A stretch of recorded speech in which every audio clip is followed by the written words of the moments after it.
All right, so let's get into this video real quick. And hold on, let me hit the thumbs up button on this video too. So let me hit this up. Let me yeah, man, let's talk about this real quick. So, sun's going down. It's a little dark. I saw something that made me, and I've been seeing it, but I just saw a video. It was a female, and she was, I guess, in a detention at the airport or somewhere, and she was like, you know, she got to go home to America, and basically she said, I believe from what she was saying, she was here on a student visa, like she's supposed to be a language visa where you learn the language. That's one of the visas you can get that would allow you to stay in Thailand. And she was like, oh, I gotta go home, change the plans. They stopped at the airport. She's saying they asked her questions. She said she felt like she gave them enough, showed them enough language, but they asked to see that she had $600 in her account. And she didn't have, I don't know if I'm gonna play her video in here or not, but she didn't have $600 in her bank account. She couldn't show them $600. So they were sending her home. And then she said, you know, I got a return ticket, but. So I think a lot of these countries, especially before they give you a visa or they let you back into a country, or I mean, I guess maybe in this case, I think she was leaving a country. I think I might have missed that. They don't want foreigners in the country that don't have money, right? Because it's like you don't really have that ability to go apply for a job and work as a foreigner. You need to be coming there with money coming in, or you need to have a business plan set up. Like you need something that's bringing you money remotely. And a lot of people are coming to Thailand because it's so cheap, right? You hear rent's $300 or it's, you know, $400. And luckily, you know, I feel like rent doesn't really get inflated in Thailand the way it does in Medi. Like in Medi, I can watch the prices of rent and houses go up every year according to what they anticipate foreigners are going to have to pay.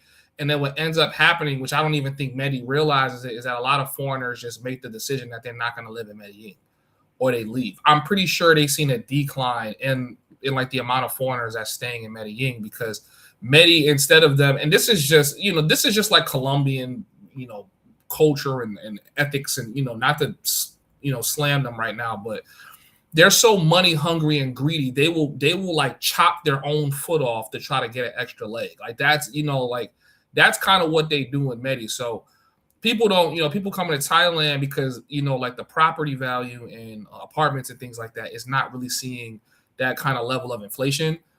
So like people come, but the problem is people come without no real way to make money. And then a lot of them try to turn to like YouTube and Instagram and TikTok. And that's not to say those aren't good strategies, but I think what Zoe's talking about and a lot of older guys talk about, especially when I like study the space a little bit and see y'all commentary, a lot of you guys are talking about the people that are living off of AdSense, right? Like they're living off of what YouTube's going to pay them for people watching ads. They're living off of what TikTok is going to pay them for uploading videos. Facebook is going to pay them. So we're going to get into that. You know how that is. So everybody knows there's those sites where you can get a fake return ticket. And it just, and I've seen stuff like this. It was a guy and girl, boyfriend and girlfriend. They were here in Pattaya. They got sent back to they got sent, and I think they went back to Cambodia. They had some issues getting in and out, and one time they got sent away just recently. And you're seeing this more and more. And it made me think about, has Thailand become the biggest, like, is it the worst sale ever sold? Like, you see so many videos of people saying, hey, I sold everything. I moved to Thailand. My rent is $500 or less. Videos have you guys seen in Thailand? Every person thinks they could come here and get a $500 place to live, and they're going to do YouTube and they're going to survive. It's the biggest dream ever sold, the Thailand dream. Especially now that they're cracking down on, you know, the border runs. Those days are over. Oh, thank you. Those days are over. So if you don't really have a legitimate visa. I wasn't even aware when I first got here. Like I found out about Thailand too late. Like when I got here, they had already cracked down on it. So I was like, okay, I'm you know, I could only stay a certain amount of days. I didn't know I could just leave and keep coming back and stay for as long as I would. That would have been the ultimate cheat code for me.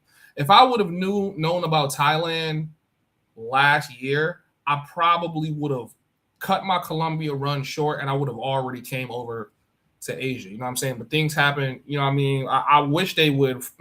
I wish they would extend that grace another 2 years, because Thailand is great, but to get a visa, you're definitely gonna have to spend more money to get a visa in Thailand than you would in Colombia. But with Medellin's visa process this year, it was ridiculous.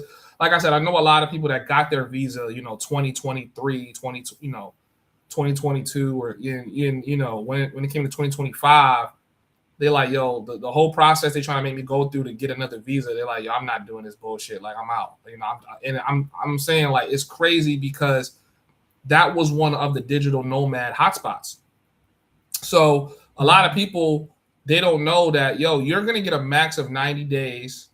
You know what I'm saying? You're gonna, total, you can get up to 180 days in Thailand, but they're gonna make you leave. Okay, if you don't leave, you're gonna go to jail. It's not like when you go to Colombia, like, you get a fine.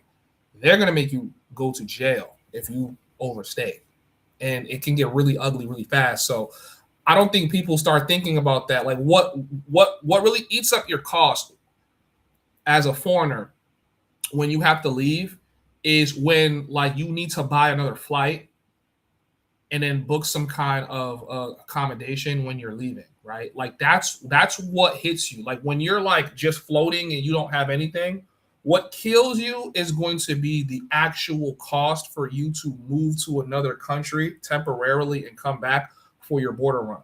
Because now you have to start looking at, and even if the flight is $100 or $200 to fly from Thailand to maybe, somewhere else, you then got to book a place to stay. You're probably going to go out. You're going to eat. You're going to do stuff like that. So realistically, you should have like 3 to 5 times your need. So if you need $1,000 a month to stay in Thailand, you should have between $3,000 to $5,000 a month coming in. And you need to be frugal and be smart about how you spend money. You can't be going to Soy 6 and going to bars and think that you're going to be straight, because you're not. You know what I'm saying? Hold on, let's get into this again. You're not going to be able to stay here. You're not going to be able to return here. There's a lot of people that had to leave, and there's a bunch of videos about that. What do you need to do? How do you get around that? But I've been seeing more and more videos of people being stopped, detained, and sent home. A lot of people that were out here inside of Pattaya that were doing the border runs, and they've been doing the border runs for years, they found out that they couldn't even come back. So some of them have businesses here, they have apartments here, they got cribs here, they have boyfriends, they have girlfriends here. They can't come back because they thought they can keep doing the visa run, and they like, nah. If you don't have a visa, you can't come back. The days of bum travel is coming to an end. And I know people are like, hey, you only live once, YOLO, and all of that. But if you're going to fly 20 hours, come to a country, and you can't even show $600 in your bank account, if you don't have a credit card, a bank card, or just some form of backup money, travel insurance, what the hell are you doing? That's that dream that everybody sees and they want. Oh, I could go and be a bum and live in Thailand and make it. Listen, you can't really work here in Thailand unless you have a work visa. And if you get caught, they're going to kick you out. If you overstay, they're going to kick you out. If you try to make a border run and your paperwork is not right, they're going to kick you out.